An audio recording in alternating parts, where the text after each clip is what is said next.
Finally detective Ujjwalan എന്ന ചിത്രത്തിൻ്റെ first day Kerala box office collection റിപ്പോർട്ടൊക്കെ ഇപ്പോൾ ആരാധകർക്ക് മുന്നിൽ പുറത്തുവന്നിരിക്കുകയാണ്. ആ ഒരു അപ്ഡേഷനാണ് ഇന്നൊരു വീഡിയോ ഭാഗത്ത്. വീഡിയോയിൽ മുൻപേ വീഡിയോ ലൈക്ക് ചെയ്യുക, ചാനൽ സബ്സ്ക്രൈബ് ചെയ്യുക. മെയ് മാസം അങ്ങോട്ട് ധാരാളം ചിത്രങ്ങൾ OTT റിലീസ് ചെയ്യാൻ പോവുകയാണ്. നമ്മുടെ ചാനൽ ഭാഗം പരിശോധിച്ചാൽ നിങ്ങൾക്ക് ആ വീഡിയോയൊക്കെ കാണാൻ വേണ്ടി സാധിക്കുന്നതായിരിക്കും. ധ്യാൻ ശ്രീനിവാസ്, ഷിജു വിൽസൺ എന്നൊക്കെ പ്രധാന കഥാപാത്രങ്ങളായി ഇന്ന് റിലീസിനെത്തിയ ചിത്രമായിരുന്നു ഡിറ്റക്റ്റീവ് ഉജ്ജ്വലൻ.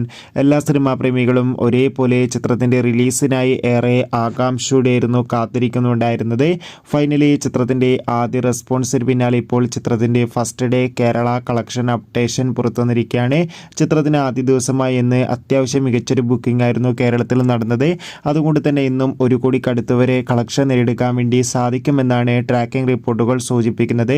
കാത്തിരിക്കാം ചിത്രത്തിൻ്റെ കൂടുതൽ ബോക്സ് ഓഫീസ് കളക്ഷൻ റിപ്പോർട്ടിനായി.